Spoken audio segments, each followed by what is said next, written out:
Hey guys, it's Jeremy at RV Connection. We're going to do the walkthrough on your 19DBXL. We'll start here, we'll go around, then we'll move inside. You got magnet catches on your storage. Nice big pass-through. This is your backup crank in case your battery's dead or your motor gives out on your tongue jack. That's how you're going to move your tongue jack. Please make sure to lock your lock on this door. That way it's sealed well, you don't get water in there. We all know campers and water, they don't get along.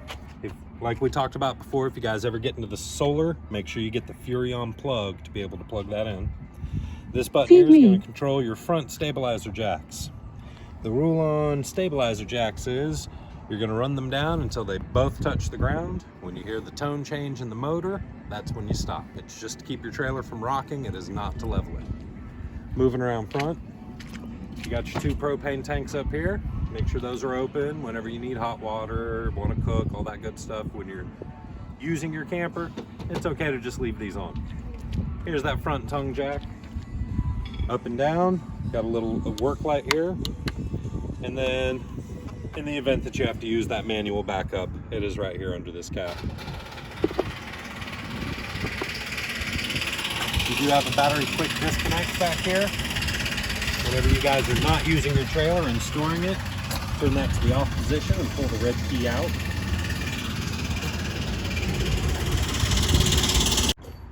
All right, moving around to this side, there's your other pass-through door. Same rule applies. Make sure you lock that. It helps seal it. It's your furnace exhaust.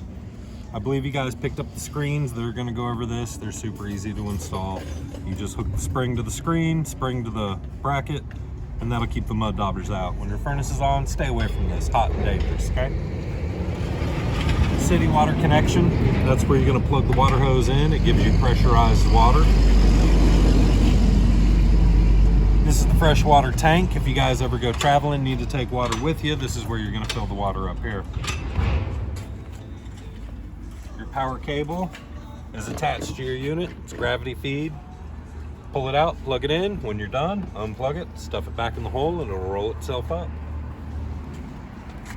Low point drain. If you guys ever store it in the winter time, this is where you're going to let all the water out of the system, or you can just bring it to us or any nearby RV place and they can winterize it for you. Dump station here, everything's color coded. Gray is your sinks and showers. Black is the human waste. So whenever your tank is full, you're going to dump your black tank first. When that's empty, close it, pull your gray tank, and that's going to rinse your hose out because this one's just soapy wastewater. If you have cable or satellite, your input is here.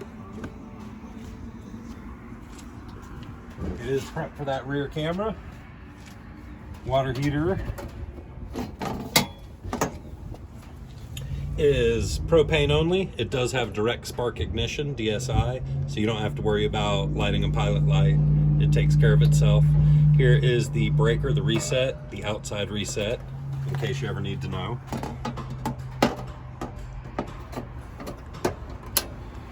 This one here is your black tank flush. Whenever you pull that black tank, when it's finished and empty, leave it open. Hook the water hose up here. There are spray heads inside the tank that'll rinse it out. Then go ahead, turn the water off after a couple of minutes, close the black tank, then you can pull the gray tank to rinse everything out. Right here you have a cold water spray port. There is a hose included with your camper for that. Like I said, cold water only.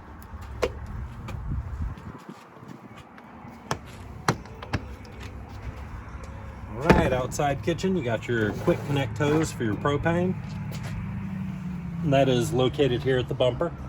That's where you're gonna plug in your flat griddle. Your mini fridge will only work when your trailer is plugged in. It will not run off of battery or solar power.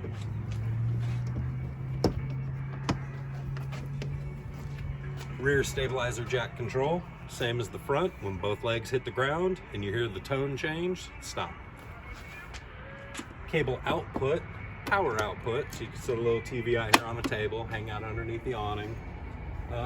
Awning controls are inside, of course. If the wind gets above 20, 25, you're going to want to roll it in. Never leave your awning out unattended, not even for 5 minutes. Outside speakers, those are attached to your sound system. The stairs do have adjustable legs. Press the silver button, get the leg to the level you need, make sure it clicks into place. For storage in transit, push till it clicks. This little latch will go behind the door frame. That's where we'll hold your stairs in place while you travel.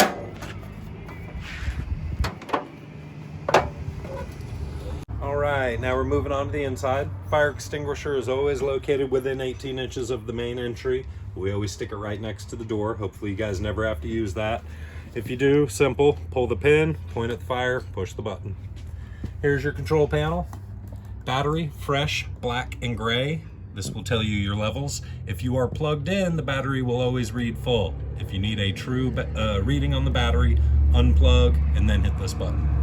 Fresh tank shows you how much is in your waste. That shows you how much is in your fresh. Black tank shows you how much is in that waste tank. Gray tank for that waste tank. When you are running off of the fresh tank, make sure you turn this water pump switch on. Just turn it on and leave it on. It'll engage anytime you open a faucet or a valve. If you are running off of city water, garden hose, you don't need that because the pressure is already there from the water hose. To get hot water, you're going to kick this bad boy on right here. That's your water heater control. And then you got your your awning lights, and then your main lights here. This button here controls your awning. Like I said, don't leave it unattended, not even for 5 minutes. Let's see, moving on, you got light switch here, power station here. Don't forget about those 110 plugs inside your closet. Remember to bring your bed out. You just jackknife your couch down like a futon. Toss these somewhere.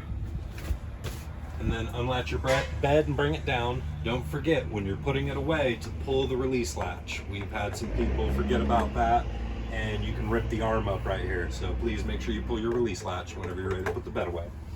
And then reverse whenever you're done with it. Just jackknife your couch back into position, slide your armrest back in, and you're back in business. CO2 and propane detector is located here. That is hardwired to your 12-volt battery on the front. If the battery on the front gets low, this will chirp like a low smoke detector. Aerosols and cleaning products can set it off, so if you're right there with the Fabuloso or the Lysol, you'll know why it's going off. If it goes off any other time, exit the camper, turn off the propane, and start calling people, okay? We want you to stay safe. This is your furnace and air return for the heater, so hot air is going to come from here.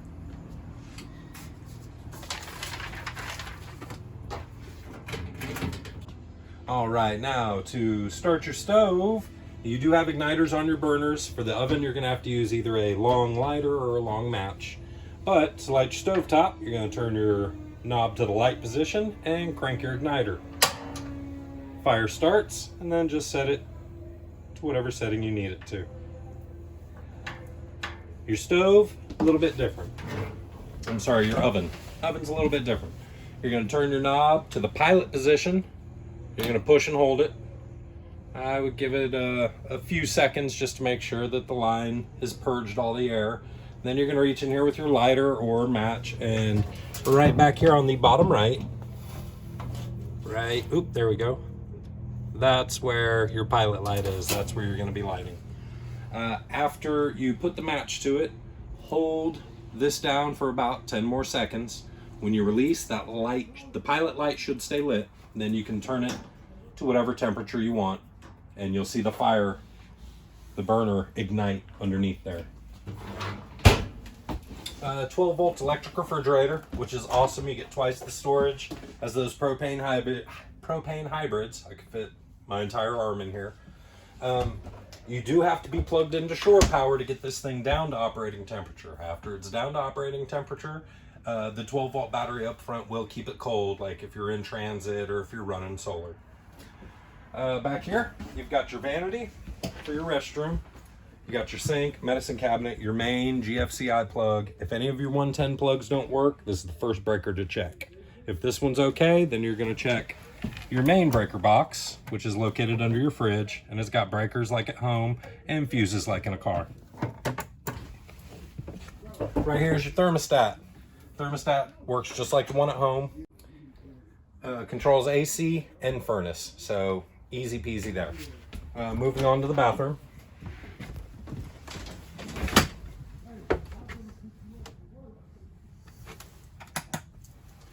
You have foot flush toilet.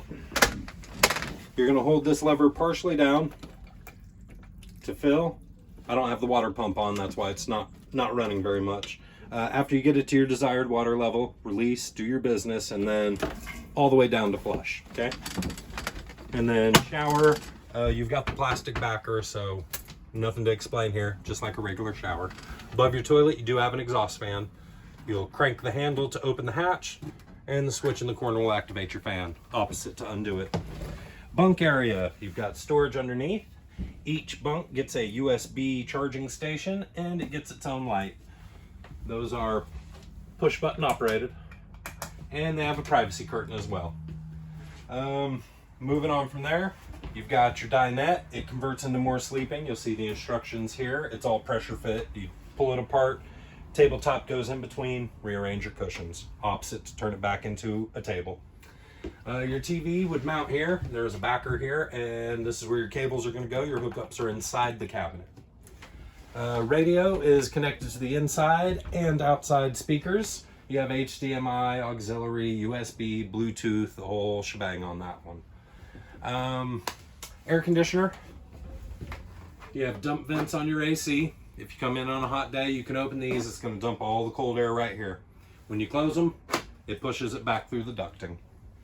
I think that pretty much covers everything. Oh, smoke detector, just like at home, 9-volt battery. It'll chirp at you if the battery's low. That pretty much covers it, guys. If you have any questions, we're just a phone call away. Happy camping!